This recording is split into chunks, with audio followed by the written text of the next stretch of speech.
Alright, time for some more Illogic. Last time we went over a Week 6 matchup against Dash Dude and their Lorraine Laron.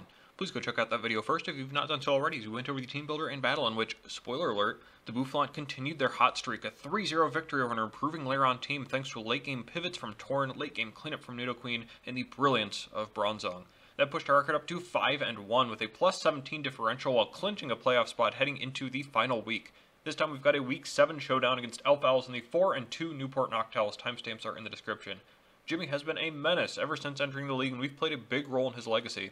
His debut was Season 7, where he surprisingly made the playoffs, only to fall in the first round, as did we. We faced off in a consolation at least, but a missed power herb bounce from his Gyarados against my Tangela ended up being his undoing there.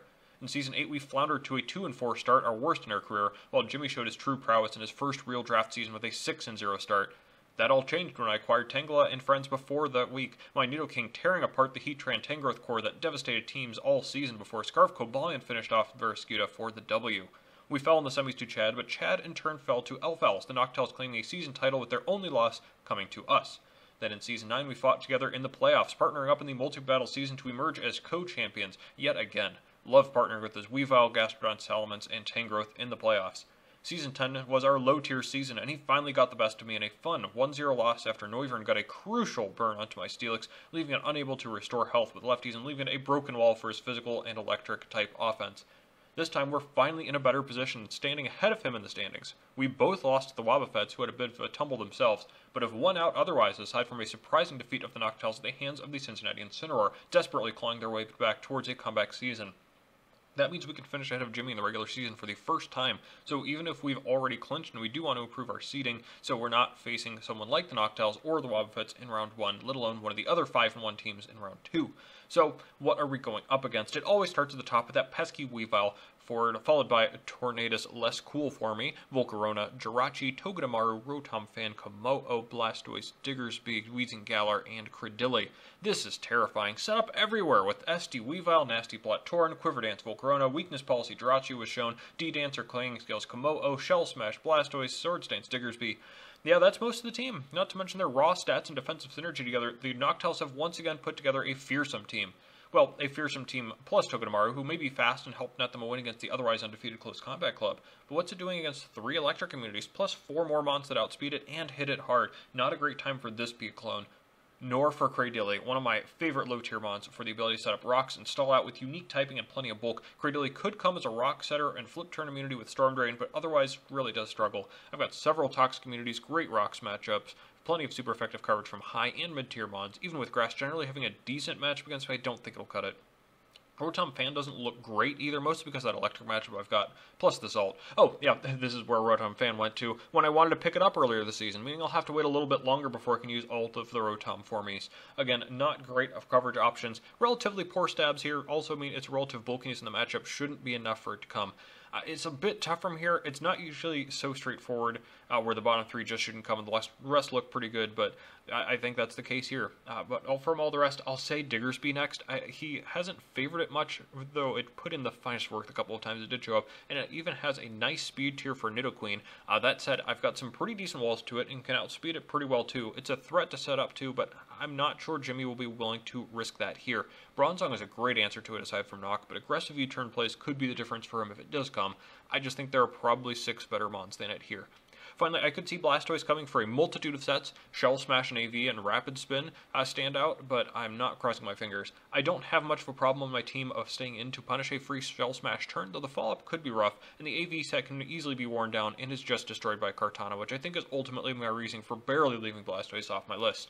Jirachi, meanwhile, can run a multitude of sets and items that can make it very difficult to deal with, but Colbur and Scarf make the most sense to me to deal with Cart. Still, Energy Ball for Swampert, Moonblast for Hydreigon, Fire Punch for Cart, Iron Head for Flinches, Wish to take advantage of its great typing, Psychic or Zen Headbutt to hit Nidoqueen, Stealth Rock as a hazard, even Trick as we demonstrated with Bronzong last week.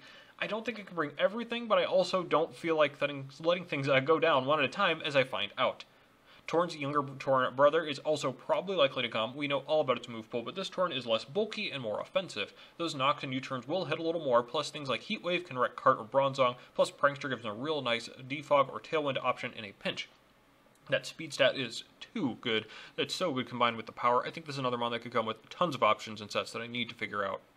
Wheezing Galar is the biggest defensive problem, I think, wielding a ground immunity plus some slick resistances. It also has T-Spikes, Defog, Will-O-Wisp, plus stabs and fire coverage. It just makes for a big problem, especially with that massive defense stat that is very tough to break through. The three offensive threats are all very terrifying too, of course. Weavile outspeeding everything I've got, including Ribombee, by 1 base point. Isn't that just the kicker? Ice is a well-documented issue for my team. Add a knockoff for things like boots, my answers become fewer and fewer. Ice Shard for my Scarfers that tend to be weak to it too. I don't think I have particularly great answers to this at all.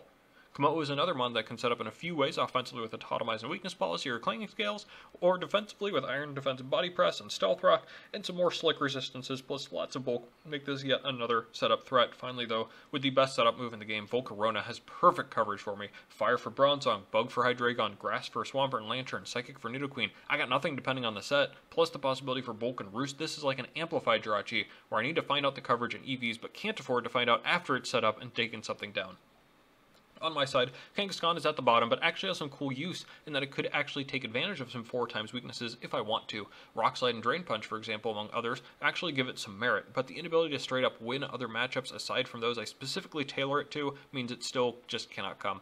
Sock will stay behind as well. Fighting isn't spammable even with rock coverage alongside it, and my opponent just has too many bonds to hit me too hard while outspeeding me. Boots Sturdy actually has some merit, but even then, Weavile's Triple Axle has a chance to OHKO and Banded, meaning I may not even be able to stop that, so I just can't quite justify bringing it. Man, everything has merit in this match, but I'm going to leave Ribombee behind too. There were a couple interesting ideas I had with it. Look at what Sticky Webs could do to help me outspeed Weavile, Jirachi, Komodo, and others, for example. But ultimately, I don't like being walled by so many threats. Jirachi's a risky stay on however much Bug Buzz does. Weavile hits from the fragile physical side and outspeeds. Volcarona takes basically nothing. Wheezing requires special coverage from Psychic. It's not quite good enough, unfortunately. Lantern looks kind of interesting. A couple electric types I could have an immunity to, or a Blastoise whose flip turn I could immune, plus free Volt Switches aside from the Diggersby who doesn't want to come in on Scald, but I also feel like it doesn't quite do enough itself either. Volcarona actually just sits in front of me and quivers up, taking pretty negligible damage from Scald after boosting. Weavile doesn't care too much so long as I can get rid of lefties and swap out. Jirachi is probably a special set this week and carrying Energy Ball, so burning that doesn't do too much. Yeah, the Scald burn on most things would be great, but it's unreliable and unlikely to do too much, so I'm going to pass. Finally, it's been absolutely incredible the past 3 weeks, but I'm going to bench Nidoqueen here. I can't quite get over those speed tiers. Blastoise and Diggersby near the bottom outspeed Nidoqueen by a couple of base points, and I'm really feeling the inability to get the jump on much of anything. The coverage is great, but Triple Axle Weavile, Psychic Torn, Psychic Jirachi, Psychic Volcarona, Earthquake Komodo, Earthquake Diggersby, Flip Turner, Scald Blastoise, even Wheezing being immune to Earth Power. There's too much stacked against the Queen here, so we'll go with the remaining top 6. I'm going to be frank, it was the busiest week of the year at my job, and by the point I got to start prepping, it would have taken a 4-0 loss or worse to fall from the #1 seed. With that in mind, we're set to face the Burbs round 1, and then the Steamrollers Noctowls winner in round 2. With that in mind, I'd had a couple ideas about how to handle the Burbs in an unfavorable rematch, and the Noctowls in a rematch too, meaning I really don't want to have to reveal anything in this mostly meaningless match. That doesn't mean I'm going to throw, of course, or that I'm going too far into suboptimal territory, but with a busy week leading up to this and the personal stakes low, we're just going to rely a little more on coasting and get the mon you see on the screen, Kartana, a few more KOs up the leaderboard. Cart sits 2 behind the current leader, Tapu Lele, so hopefully this Life Orb set will help get those couple KOs to at least be the regular season leader. Leaf Blade, Smart Strike, and Knockoff are all absolutely mandatory, as they are most weeks, but what about the last slot item? Of course Scarf has been a great default item the past couple weeks, but I really don't like falling back onto that too much and too often. Instead, what if we were able to switch around moves to still hit neutral speed Jirachi, Volcarona, and Komodo? I love the idea of switching between the moves in this matchup, and with Life Orb our damage output looks pretty great. I'm expecting all of the above to have some way to get to +1, but if we're on the front foot, Substitute and Smart Switching should be able to take advantage.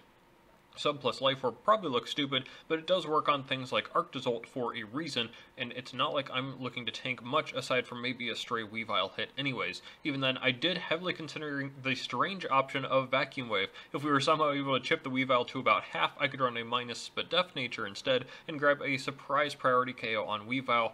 but I figured sub would be better to catch things off guard. Of course, this isn't the big sweeper though this week, though it could be. I'm looking more for the Tornadus to fill that role. I loved the idea of Nasty Plot Hurricane Heatwave this week. Look how well it hits his team.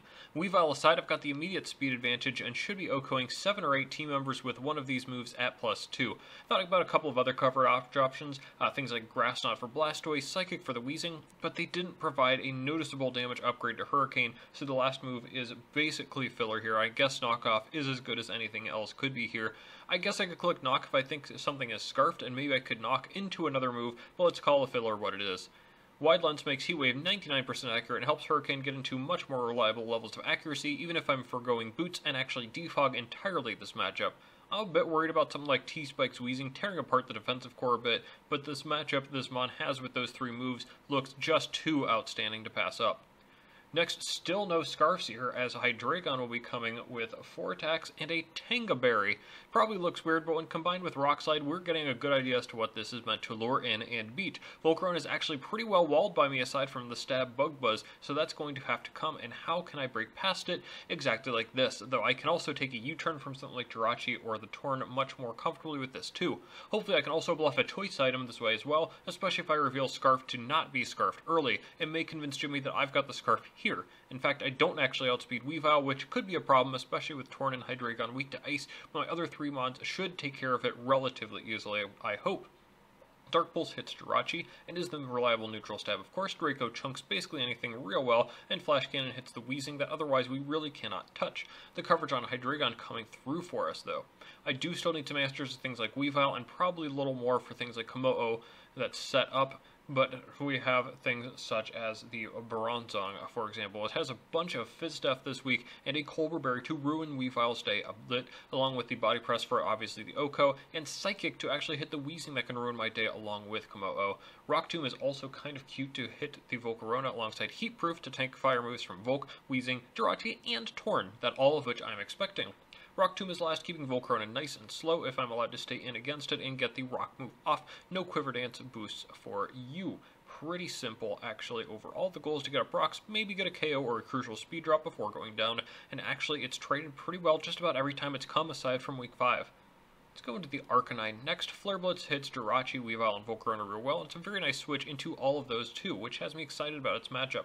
Add in Play Rough for Komodo alongside Boots for its possible rocks, Morning Sun to continue to tank hits from the above alongside Intimidate support, and Teleport to slow pivot out of obvious switches for my opponent, and we've got a monster on our hands. Arcanine just looks real good, and depending on his grass coverage, my last mon Swampert could be really great too. I love the idea of Flip Turn being super free in the matchup, and with a more aggressive game plan and getting the right switches in, I thought Yawn was a neat idea to pair with it for more free momentum and switching, especially as a great way to punish things like Komodo trying to set up in front of me.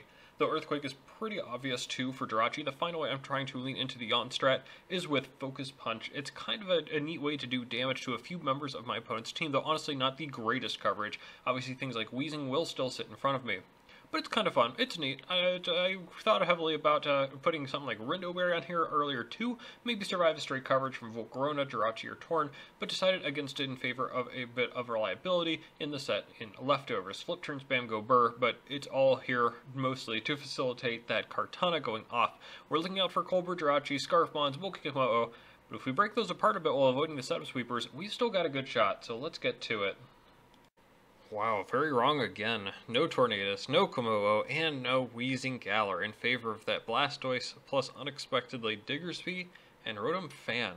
Curious, looks like a much different approach than I'd anticipated. The cart answers now look like whatever scarfed between Jirachi and Diggersby, plus Rotom-Fan defensively, and of course Weavile outspeeding, plus Volcarona's entire flame body existence. As for leads, I'm not sure what to expect. He has 2 hazard removers, but not too much in the way of hazards himself. Diggersby and Jirachi are the only 2 that do that. So maybe he'll go for something aggressive like the Weavile? I think one of my Weavile switch-ins first, and as tempting as Arcanine truthfully was, I'm going to go Bronzong to maybe bait in Knock and go for Body Press, or set up my own rocks, or something to that effect. Good luck, have fun to Jimmy and the Noctowls. It is actually a Diggersby lead. Which in theory looks awful for me considering I'm not Levitate. Luckily, he doesn't know that, and I guess more importantly, I don't think he can risk that, I tell myself. Knockoff is probably coming here, or Fire Punch, but I really hope it isn't Fire Punch so he doesn't discover the Heat-Proof tech. Body Press will do a lot here, but I think I just want to get up Hazards to get a bit of pressure and maybe discover some items. It is Knock. Colbur does its job, and Rocks are up. Okay, probably locked into this then. Don't know if he can afford to stay in with this, so I'll go into... Well, actually, I'm wondering if he's going to be scared of something like Body Press, or go into something that can handle this a little better. Body Press isn't the most free, especially into something like Rotom-Fan, which can defog, so maybe I'll try and get a cheeky Rock Tomb off, which could also give me better answers to the Scarf if needed. Well, read like a book, to stay in. Knockoff, of course, will do over half of my remaining health, and Rock Tomb does just nothing. That's great. Well, at this point, I'm going to have to start cutting some losses, and that'll start either by sacking this or something else's item already. I think this has some use as a sack later, and frankly, Arcanine's boots don't look too important right now in comparison. I can Morning Sun up too, so that chip is going to be pretty negligible. I'll take it. We're just going to go into the Arcanine here. We're going to, of course, get the Intimidate. We'll take the Knock, of course, and we're pretty healthy still, and of course we outspeed, but, well, should be an easy switch out of Diggersby into I'm not sure what. So the idea here, of course, is that he's locked into something. If he were to switch out of Diggersby, what would it be into? It would probably be Blastoise. Rapid Spin would be annoying. I kind of figured because it was such a free switch, the very, very safe teleport just makes a lot of sense to get the read correct. Probably into something fast, but it wasn't the safest teleport of my life. Unfortunately, it's because he wasn't Scarf. And my negative priority move means that I go after him, and probably my best mon in the matchup just goes down early, and we're already down 5-6. That's pretty bad. No excuses here, really. That's pretty bad. But we at least know Diggersby isn't Scarf, which does mean Cart can revenge, but that means the Scarf may just be on the Jirachi now. It will open up Cart a little bit, and actually Hydreigon and Torn also now definitely outspeed this, aside from maybe Quick Attack, so it's not the worst. It's still pretty bad. I can't lie to you all. It's pretty bad. So for now, Cart is going to come in. Knockoff is pretty free to hit the switch. Oh, who am I kidding? It might not even switch here after what it just did to me. I just need to click Leaf Bait. Oh, who am I kidding? That just invited the Rotom Revoke. Didn't think I'd be clicking it, especially not already. But I'm going to go sub as the middle ground. Surely wouldn't stay in again, right? And he does not. That Rotom has boots, though, which is kind of annoying. We do get the sub up, at least. Nothing much to do here but remove the boots, I guess. I'm going to just click Knockoff, I suppose. 45% indicates max Fizz-Def. Volt Switch out will, of course, still break the sub. Lamau Thought Rocks, though the Rocks luckily do stay up, and it is going to be a swap for Jirachi. It means the Rotom will be a roll later, though, to KO with either of Cart's stabs, barring a Rapid Spin. That's pretty nice there, too. Fire Punch, Aerosphere, Scarf, Colbur. No matter what this is, it's bad news bears for Cart. And I don't have the sturdiest resists to any of those things right now. But Swampert seems pretty safe, I suppose. It's very unlikely he just goes for a grass move. We are, in fact, going to see one of those moves come out. It is the Aerosphere. That's not bad. Not much damage either. We can heal that up pretty well. I wonder what it's going to go for. Is it locked into Aerosphere like I think it might be? Or does it swap up moves like Diggersby did and go for Energy Ball? I have a lot of options here.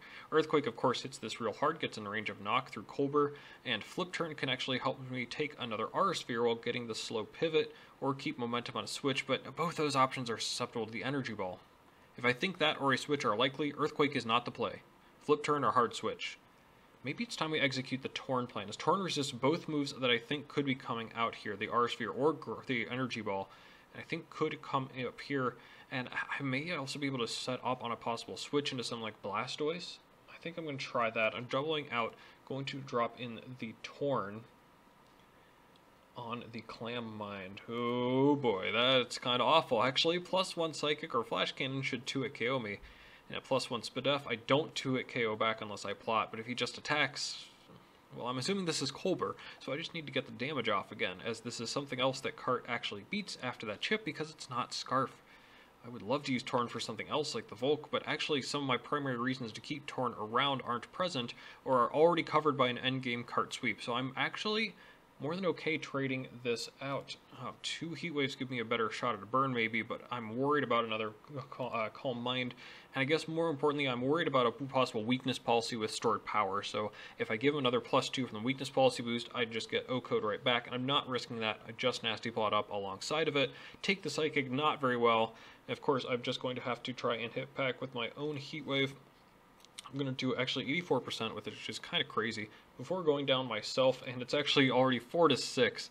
It's not looking great, but at least I have the rocks up, and I've been gathering information. There are only a couple roadblocks left, actually, but for now I need to go into my only bond that outspeeds Jirachi and Kartana. We're just going to get the easy Revenge KO, 4-5, but you already know what's coming in next. It's the Weavile, which of course outspeeds me. Takes some rocks chip there at least. As much as I'd love to hope he prays and pray that he misses the triple axle, I don't really have the luxury of doing so. I just have to go sack the Bronzong. It could definitely be Sword Stance, which would probably just be GG, but I'm at a desperation point where I need to get something done here. I cannot risk Cart my win con. I go into Bronzong, and he does just triple axle, and he will hit 1, 2, all 3 times. Of course, good thing I switched. That's why we do that. So this reveals a little bit here because it's very strange. He could be Sword Stance still. I can sack the Zong still, just in case he's going for something cheeky.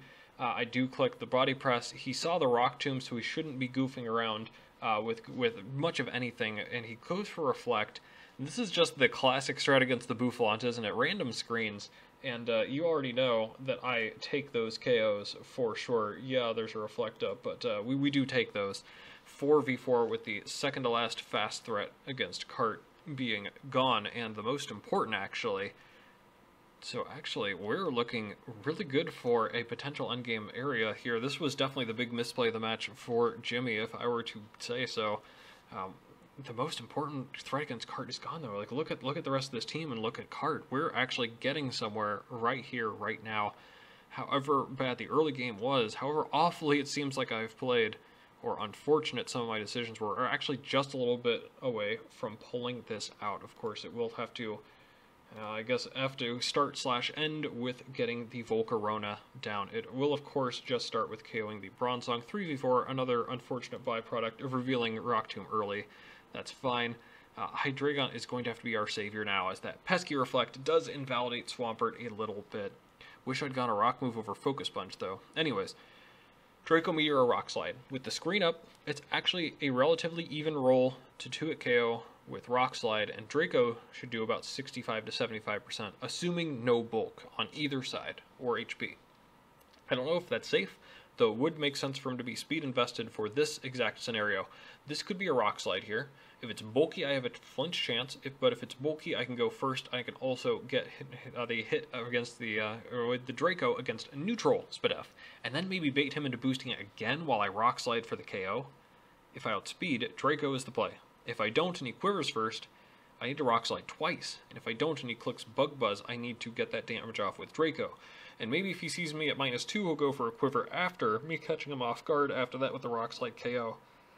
This could be a huge play here. Well, so long as I keep him just 1 Quiver, we survive the Bug Buzz with the Tenga, and even if I don't KO Swampert in the back and finish it, unless there's a Giga Drain on here, yeah, I'm concerned about the overall coverage it's got. I can't run all of Quiver, Fire Move, Bug Buzz, Psychic, Giga Drain, so what's missing? I don't know if it matters. We're going to try for... Man, I outlined the 3 options, and Draco is optimal in 2 of them, but Rock Slide is optimal in the one I expect the most. Quiver Dance would not only let him survive the hit better, but also outspeed Cart, which I think he may realize he needs to do, so I think Quiver is likely. Rock Slide isn't exactly a bad option either.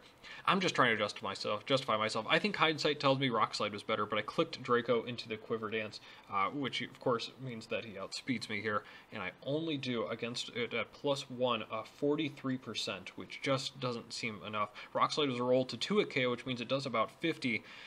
I need to do what I can, I guess. Draco against +1 Rock Slide, this is not, because Rock Slide is so close to that 50-50. Now he's at +1, can maybe get to +2, even with Rock Slide going up here. I need to just do what I can and Rock Slide away. He will Bug Buzz, and we do tank it with Tanga, and we're going to click Rock Slide. It does go down to just 4%, even as I go down to the next Bug Buzz. which we will see here, 2-4. I do have the play here. Swampert does still give me hope. I survive this Earthquake, basically every time here. Earthquake, so I don't get burned, which will bring that down, and now every threat to Kartana is gone. A card shouldn't have much of an issue sweeping from here. I remember saying aloud to Jimmy, well, either you have Giga Drain or you don't. He said, I don't. And then Bug Buzz crit. Well, I guess that's the other way that goes wrong. Cart, of course, stands no chance here either, proving that Scarf is just superior yet again. And we go down 4-0, losing the final match of the season and the #1 seed in one fell swoop. GG to Jimmy, but I don't think I've been part of a bigger crit than this. That literally turned a 2-0, more likely a 1-0 into a 0-4 loss, which also dropped me from the top seed by 1 KO and stopped Kartana from topping the leaderboard. For reference, Bug Buzz at +1 should do 61 to 74% to Swampert, who is at 86%. Let's say I'm at 25% after lefties and KOing with Earthquake. Maybe that's a little generous. Let's go about there. It's about a mid-roll with the Bug Buzz. Jimmy says he'd be going for Blastoise next, and we're going full hypothetical here in Magical Wonderland. He says he's clicking Shell Smash, as probably his last hope to outspeed Cart. However, I have Yawn on Swampert, which I think I click 100% of the time. The only way I lose is him speeding up, and I cannot do anything against Rapid Spin, which would be just the worst case scenario. Really, Rapid Spin would probably lose it immediately, with Rotom being able to take a hit from Cart at that point, or at least could have been funny if Blastoise didn't KO afterward. If we lose to Rapid Spin no matter what, all I need to do is stop the Shell Smash, and the only reason really for him to go Blastoise over Diggersby, which I can do with Yawn.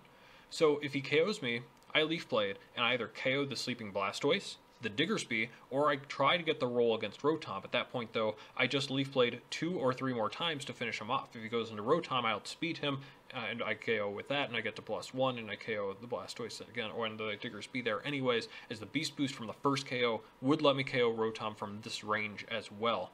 And if he didn't KO the Swampert and swapped out, I'd just be clicking the slow flip turn, meaning we're in the same exact scenario again with Kartana picking up a KO.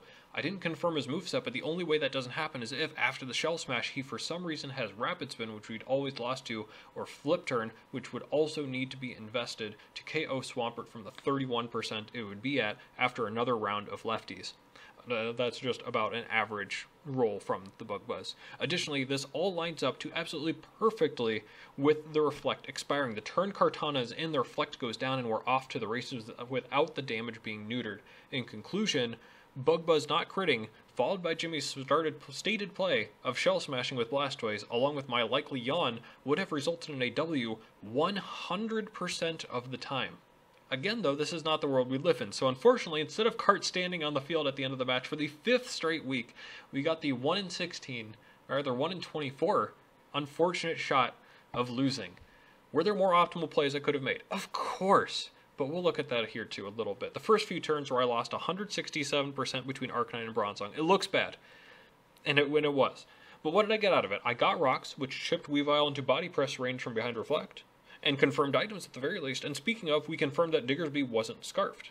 Similarly, we traded approximately evenly with Jirachi later. Lost a little bit of health on Swampert, of which meant it could have potentially survived the crit Bug Buzz had it not taken that. It would have taken a very, very low roll though for that. But we confirmed it wasn't Scarf either. Going straight to Torn was probably the play in hindsight, but I wanted to take a potential fire move better, and wanted to see if he had the grass covered, so I don't think I can take too much blame on that one. The lack of Scarfs was incredibly valuable to find out, as combined with the surprise Body Press KO, I actually had a shot to take care of business in the endgame. Finally, the Rock Slide versus Draco Meteor. Honestly, it was a roll to KO after 2 Rock Slides, and I don't know if we can use the high roll I got on the 1 Rock Slide, 53%, as an indicator that it would have done it. If the roll was about 50-50, that's probably just best, but if we didn't get the roll, we would have been in the exact same position anyways. That aside, as I've said in the past, what was more impactful? The 50-50 shot to avoid all that nonsense with the crit at the end, or the crit that lowered our winter percentage by 23 out of 24? Actually, what happens if we KO the Volcarona? Blastoise sets up, assuming we don't flinch with Dark Pulse, though I may just swap into Swampert. Assuming he doesn't Oko Swampert, I get the Yawn off, and we're probably in the same scenario, but possibly with 2 months instead of 1 at the end. Yes, I think the Draco versus Rock Slide scenario would actually end up the same, except with the possibility of saving a point of differential. Heck, a Blastoise crit onto Swampert after Shell Smashing before I can get the Yawn off means we lose to the exact same thing too. A boosted crit KOing Swampert. And of course, what if I had brought Vacuum Wave on cart? I'm not sure it would even do 4% thanks to the Quiver Dance, but that would have been absolutely fascinating. And actually, doing the calcs, no, it would not have done 4%, which is actually really, really funny. So in the end, did I play perfectly? No, absolutely not. Did I play well enough to win? Yes, I do think so. I think given the circumstances of the plays I made, they were all appropriate. Jimmy made some great plays, especially early, to bring it to where he did, but I think my positioning ended up being better considering the La La Land scenario we went through a little bit ago. Did I deserve to lose? No, but that's the game we play.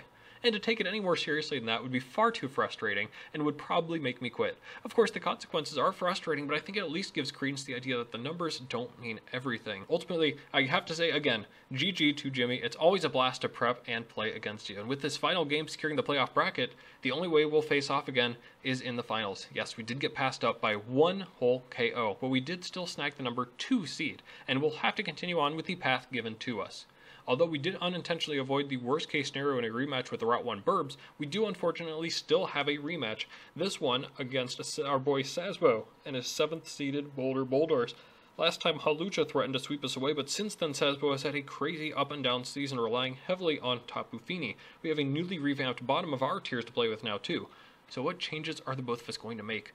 The rematch after a successful showing is the toughest draft league matchup, so let's see what we can come up with this time. We'll see ya.